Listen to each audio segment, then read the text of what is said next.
One of our biggest goals in preschool and kindergarten for our little ones is for them to have letter sound and letter name automaticity. We want them to be super fluent when they see a letter, that they automatically know the name and they automatically know the sound. And that's going to help them become a strong reader and a strong speller. Now, sometimes that can get kind of boring to practice letter names and sounds, so we're always looking for fun ways to make this more engaging for our little ones. And one of the ways that I like to practice letter names and letter sounds with my little ones is by using an alphabet arc. I'm not sure if you've ever seen an alphabet arc before, but there are lots of different versions online. This is one I made for my course members. I have a reading course where parents are able to teach their little ones to read at home using my materials and using videos of me helping to teach their child. One of the materials that I provide for them is this alphabet arc. Now, there are so many different ways that you can use this alphabet arc, and we're going to talk about a few of them today.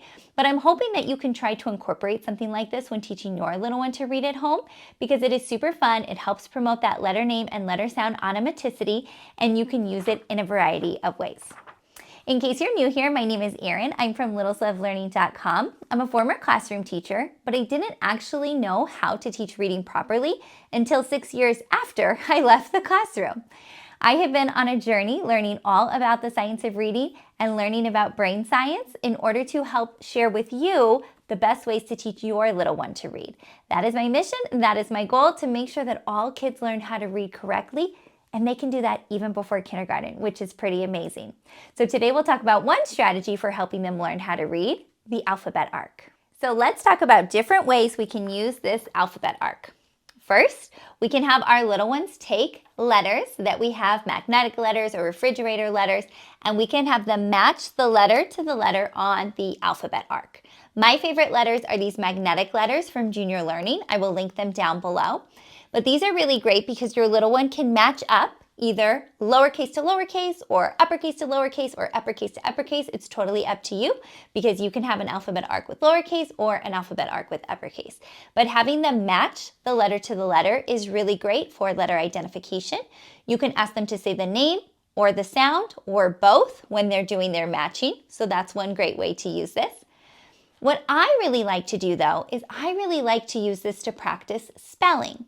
So in all of my programs and in all of my courses, I always have little ones practice spelling the words that they're reading.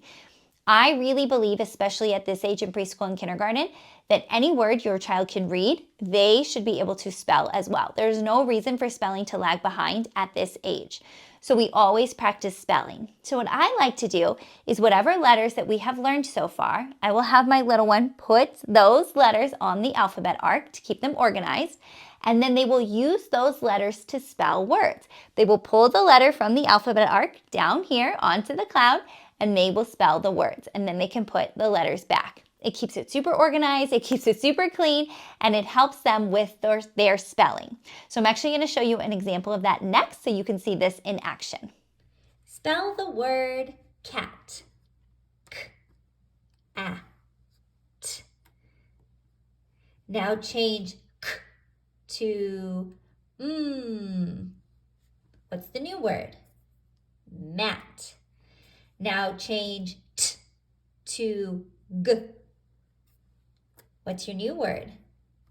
Mag. Can you change mag to be mad? What do you need to change? Mad. Great job. I hope that was helpful to see how I use the alphabet arc with my spelling practice. And again, using an alphabet arc is going to keep the letters way more organized than how I have them in my box. This is a mess and would take forever for kids to find the correct letters.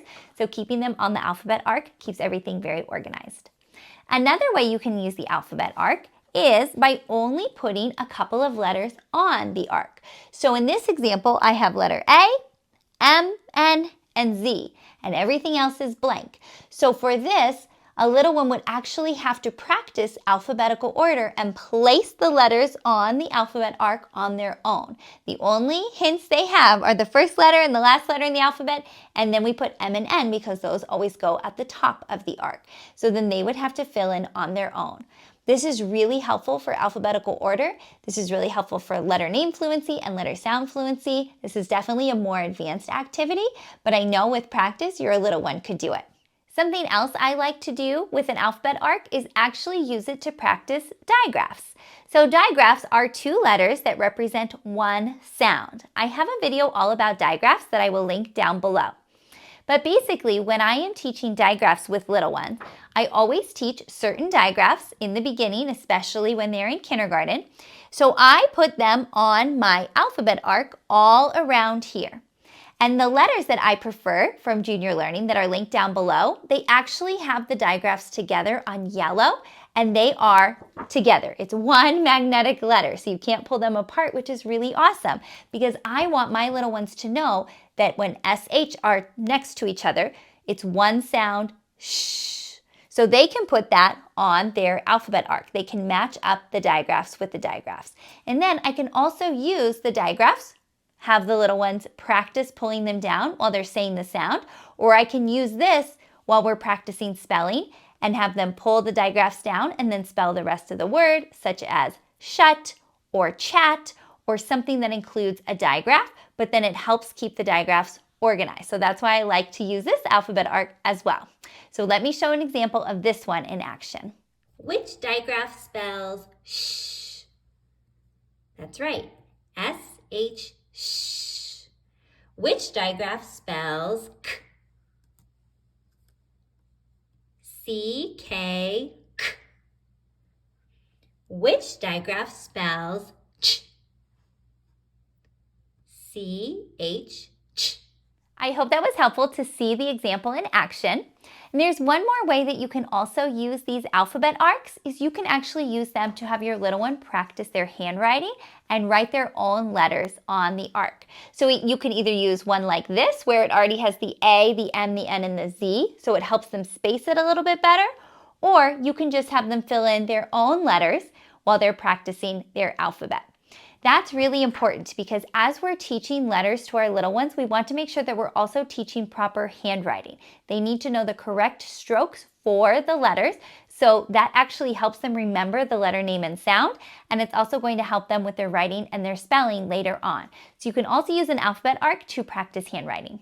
I hope this information was helpful. All of these alphabet arcs are part of my program, Play Reading.